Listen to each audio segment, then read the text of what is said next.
نحمدہ و نصلی علی رسول الکریم ما بعد اعوذ باللہ من الشیطان الرجیم بسم اللہ الرحمن الرحیم انا ارسلناک شاہدا ومبشرا ونذیرا لتؤمنوا باللہ ورسولہ وتعزروہ وتوقروہ وتسبحوہ بکرۃ واصیلا ان الذین یبایعونک انما یبایعون اللہ ید اللہ فوق ایدیہم فمن نکث فانما ینکث علی نفسہ ومن اوفی بما عاہد علیہ اللہ فسیؤتیہ اجرا عظیما۔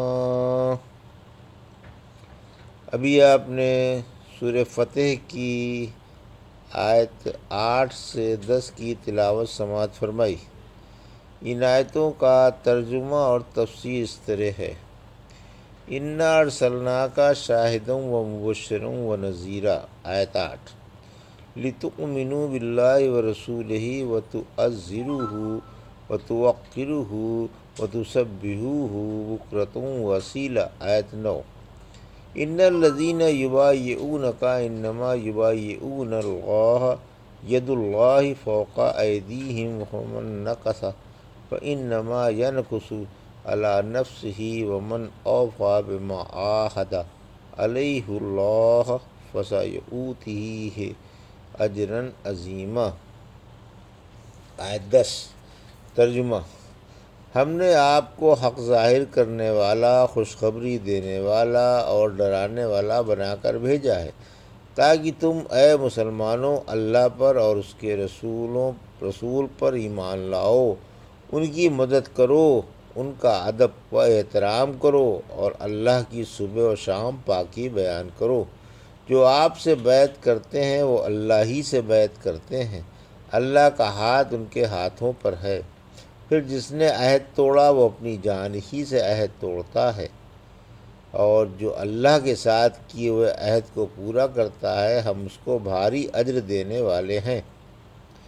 یہ تھا ترجمہ سورہ فتح کی آیت 8 سے 10 کا۔ تفسیر: آیت 8، یعنی اے پیارے نبی صلی اللہ علیہ وسلم، ہم نے آپ کو مومنوں کے لیے خوشخبری دینے والا اور کافروں کے لیے ڈرانے والا بنا کر بھیجا ہے۔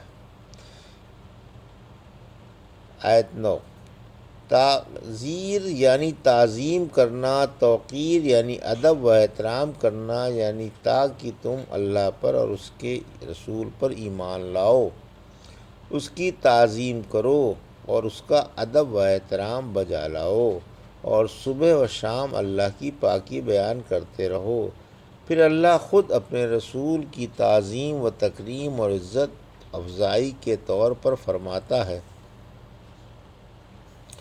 آیت 10، جن لوگوں نے صلح حدیبیہ کے موقع پر بیعت رضوان کے وقت آپ کے ہاتھ پر بیعت کی انہوں نے اللہ ہی کے ہاتھ پر بیعت کی۔ سورہ نساء کی آیت 80 میں فرمایا جس نے رسول کی اطاعت کی اس نے اللہ کی اطاعت کی۔ پھر فرمایا سب کے ہاتھوں پر اللہ کا ہاتھ ہے، یعنی اللہ ہر وقت ان کی باتیں سنتا ہے، ان کی جگہ دیکھتا ہے اور ان کے ظاہر و باطن کو جانتا ہے، اس لیے رسول کے ہاتھ کے واسطے سے اسی سے بیعت کی جاتی ہے۔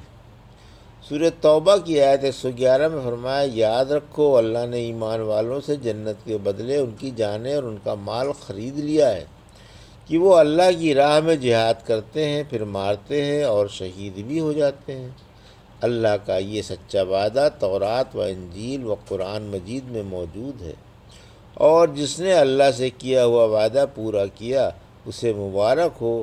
تم اپنی اس بیع سے خوش ہو جاؤ جس کا تم نے معاملہ کیا ہے۔ در حقیقت حقیقی کامیابی یہی ہے۔ رحمت عالم صلی اللہ علیہ وسلم نے فرمایا جس نے اللہ کی راہ میں تلوار سونتی اس نے اللہ سے بیعت کی۔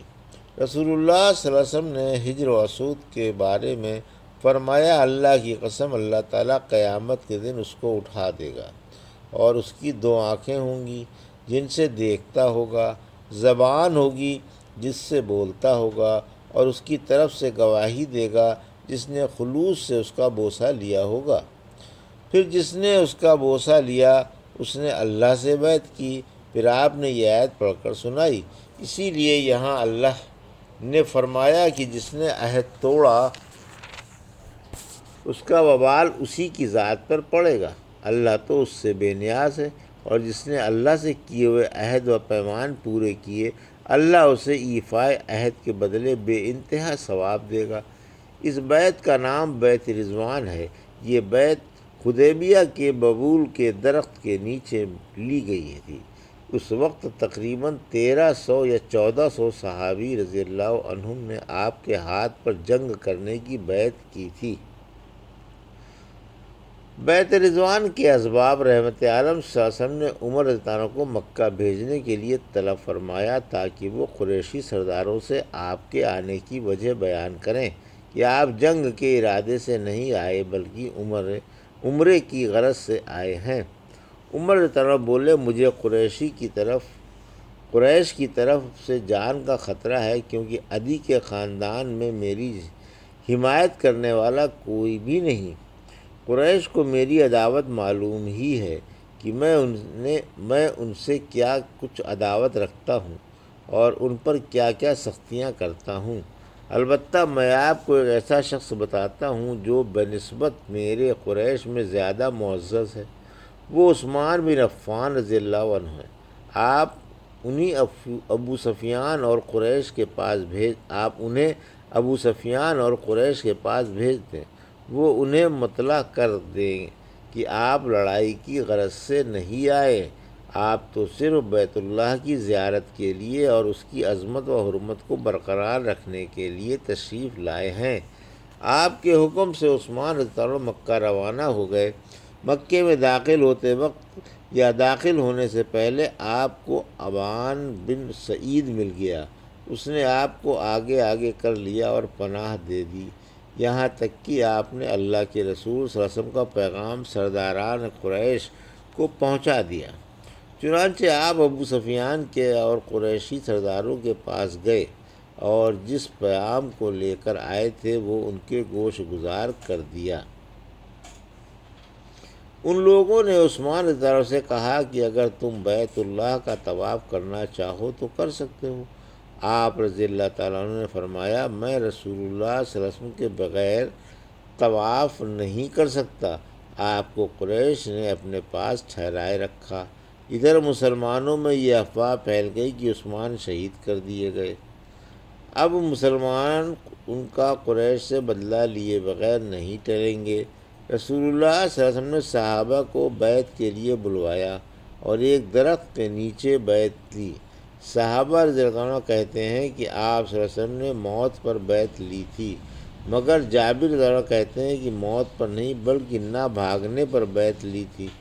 آخر سب لوگوں نے بیعت کر لی، حاضرین میں سے کوئی بھی باقی نہ رہا بحث جد بن قیس کے، جو بنی سلمہ کا آدمی تھا۔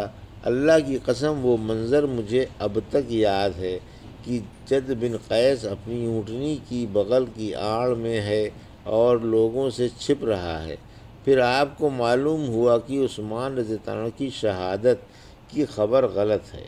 قریش نے سہیل بن عمرو کو، جو یتب بن عبد العزیٰ کو اور مکرز بن حفص کو رسول اللہ صلی اللہ علیہ وسلم کے پاس بھیجا اور عثمان رضی اللہ عنہ کو اپنے پاس ٹھہرا لیا۔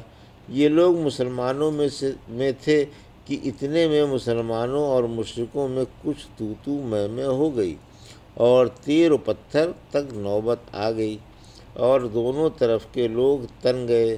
ادھر عثمان رضی اللہ عنہ رکے ہوئے تھے اور ادھر یہ تینوں پیغام رساں رک گئے۔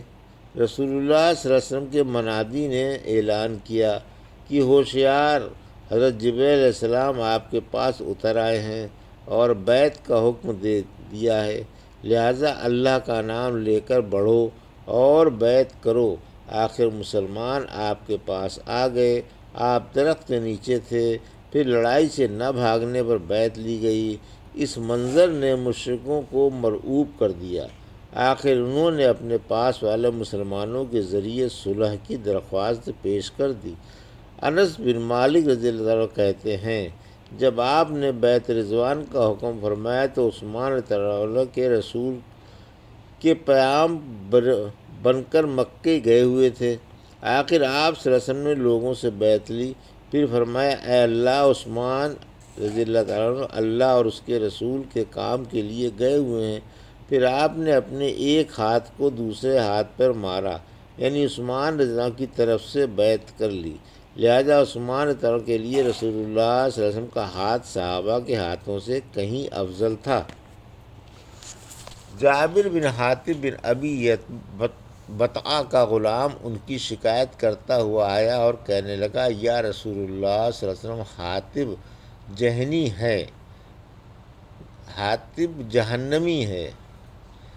فرمایا، غلط ہے، وہ جہنمی نہیں ہے، کیونکہ بدر و حدیبیہ میں موجود تھے، اس لیے اللہ نے آپ کی تعریف بیان کی اور فرمایا کہ جو آپ سے بیعت کریں گے وہ اللہ سے بیعت کریں گے، سب کے ہاتھوں پر اللہ کا ہاتھ ہے، پھر جو عہد توڑے گا اس کا وبال اس کی گردن پر ہوگا، جو پورا کرے گا اسے اللہ اجر عظیم عطا فرمائے گا۔